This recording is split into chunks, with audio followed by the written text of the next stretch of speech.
On célèbre l'Irlande pour sa beauté, pour l'union totale de la terre et de l'eau, de la lumière et de l'air, de tous les éléments qui, à leur manière, ont façonné ce qui l'habite. Vous écoutez Radio Mage, sur les traces du rock irlandais. But the boys in the better land, you're always talking about the boys in the better land. The boys in the better land. Bonjour à toutes et à tous et bienvenue sur Radio Mage pour ce deuxième épisode sur le rock irlandais. Aujourd'hui, je vous propose de retourner dans les années 80 pour vous enivrer avec ces exilés irlandais de Londres, les Pogues. Et pour commencer, je vous laisse avec Antoine Decaune qui, dans Les Enfants du Rock en 1986, les introduisait ainsi. Ici à Londres où Sakai, Bronski Beat, Wham et les Pet Shop Boys squattent les premières places. Autrement dit, la pop standardisée des garçons coiffeurs, encore eux, ou bien des garçons qui passent leur vie chez le coiffeur, continue à triompher sauvagement. Petites paroles idiotes, musique de supermarché, funk mou, ersatz de Tamla Motown, tout ça ronronne gentiment. Sauf quand surgit un groupe qui se met à latter joyeusement ce panier de sucreries. Un groupe comme les Pogues, qui sont pas beaux à voir non plus, mais drôlement marrants à regarder. D'ailleurs, regardez. Tout commence en 1977, dans les toilettes du Roundhouse, une salle de concert mythique de Londres, où Shane MacGowan et Peter Spider Stacey, spécialistes de la flûte irlandaise, se rencontrent lors d'un concert des Ramones. Les choses sérieuses commencent 2 ans plus tard, lorsque les deux hommes sont rejoints par James Finlay à l'accordéon pour former les Pogue Mahone. Ce nom vient d'une expression gaélique anglicisée qui signifie tout simplement « kiss my arse », soit en français « embrasse mon cul ». Je pense que vous avez compris un peu l'esprit du groupe, punk, provocateur et irlandais.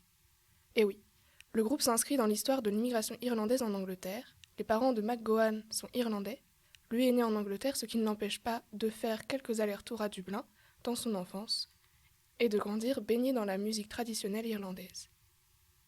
Shane MacGowan a eu envie avec les Pogue Mahone de s'approprier la musique de son enfance, et il va inscrire son groupe dans ce qu'on appelle le folk punk.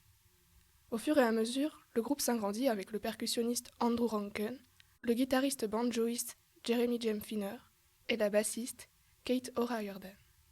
Après quelques concerts dans la galère au coin des rues, dans les pubs londoniens et en particulier ceux du quartier de King's Cross, marqués par l'immigration irlandaise, le groupe commence à acquérir une petite réputation grâce à leurs performances live et à leur premier single autoproduit, Dark Streets of London. I can't stand the chill that comes to the streets around Christmas time. I'm buggered for that age, and I haven't got a penny to wander the dark streets of London. To wander the dark streets of London. En 1984, ils assurent la première partie des Clash, confirmant ainsi leur ascension. Ils deviennent les Pogues. Leur premier album, Red Roses for Me, sort la même année. Les Pogues se nourrissent de leurs racines musicales traditionnelles avec les sonorités de la mandoline. Les mélodies irlandaises sont infusées à la rage à peine contrôlée de son punk. Shane MacGowan fait de l'album un hymne à la ville, à Londres, mais aussi une ode aux joies de l'alcool, une des marques des fabriques des Pogues. L'album s'ouvre sur Transmétropolitan, où Shane défie quiconque de ne pas céder à l'appel de la boisson.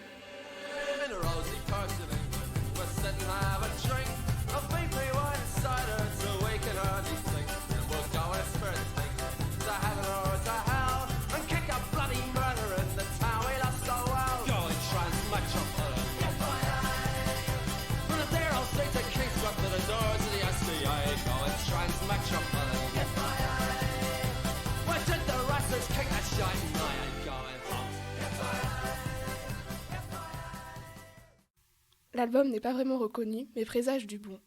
C'est finalement Rum, Sodomy and the Lash, sorti en 1985, qui fera le succès des Pogues et leur renommée. Le titre a été choisi par le batteur Andrew Rankin, car selon lui, je cite, « il semblait bien résumer la vie dans notre groupe ». La pochette, quant à elle, inclut le visage des musiciens dans le célèbre tableau de Théodore de Géricault, Le radeau de la Méduse.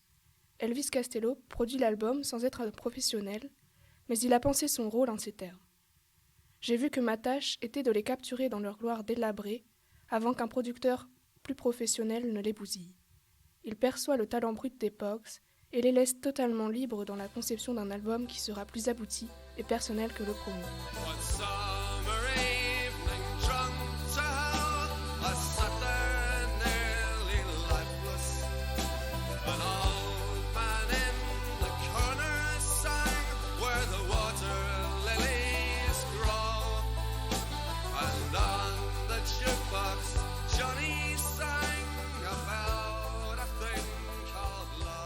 Comme nous le disait Antoine Decaune, le climat musical de l'année 85 est peu favorable aux Pogs. Ce qui marche, c'est la new wave, les synthés.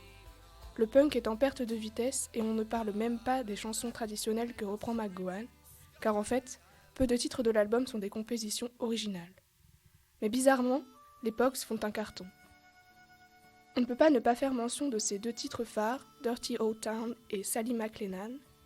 On pourrait penser que Dirty Old Town fait référence au bas-fond de Dublin, et peut-être que les Pogs y ont pensé, mais il s'agit en réalité d'une reprise de la chanson sortie en 1949 d'Ewan McCall, un chanteur écossais qui faisait référence à sa ville natale, en Écosse donc. By the gasworks wall, dreamed a dream by the old canal. I kissed my girl by the factory wall. Dirty old town, dirty old town. Clouds are dread. Cet album respire l'Irlande. Le chant ravagé de McGowan nous embarque dans des virées alcoolisées et mélancoliques, et les Pogs semblent s'être trouvés grâce à sa plume. Mais le succès ne le réussit pas vraiment. Certains membres quittent le groupe, d'autres le rejoignent.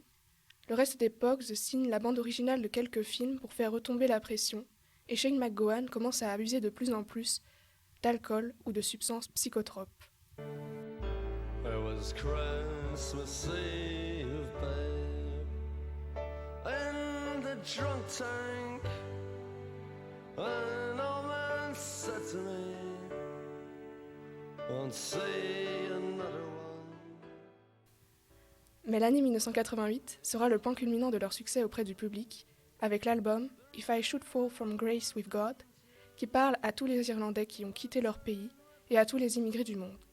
Aussi étrange que cela puisse paraître, c'est une chanson de Noël, Fairy Tale of New York, qui contribue en partie à cette ascension. Le titre arrive en tête ou pas loin de tous les classements d'écoute en Irlande et au Royaume-Uni. Le rédacteur en chef du début des années 2000 de NME déclare même « Le monde est meilleur grâce à Fairy Tale of New York ». La voix rocailleuse de McGowan est accompagnée du timbre mélodieux de la chanteuse Kirsty MacColl. La chanson suit un immigrant irlandais à New York à la veille de Noël. Ce duo crasseux et tendre échange, dans les rêveries de ce personnage, sur les espoirs de jeunesse brisés par l'alcoolisme et la toxicomanie. Pas vraiment ce qu'on attend d'une chanson de Noël. Elle a d'ailleurs été en partie censurée plusieurs fois, et même cette année par la BBC.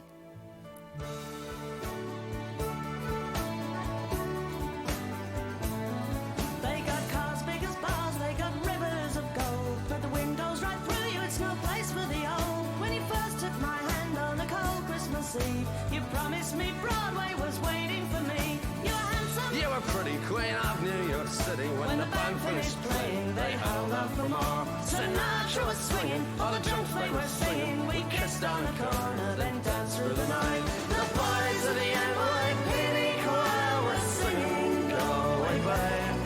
And the bells are ringing out for Christmas Day. Les Pogs sont au summum de leur succès commercial, les tournées et les albums s'enchaînent. Peace and Love sort en 1989 et Hell Stitch, produit par Joe Strummer des Clash, le suit en 1990. Shane McGowan est de moins en moins investi et son comportement, sous l'influence d'alcool et des onglets d'acide, devient de plus en plus incontrôlable. Il est remercié, pour ne pas dire exclu du groupe, en 1991. Les Pogs continuent d'exister, McGowan est remplacé par Joe Strummer et Spider Stacy prend en charge le chant. Mais ce n'est plus pareil. Les deux albums qui suivent Waiting for Herb en 1993 et Pogmahon en 1995 ne résonnent plus de la même manière. Après plusieurs départs, le groupe finit par se séparer en 1996.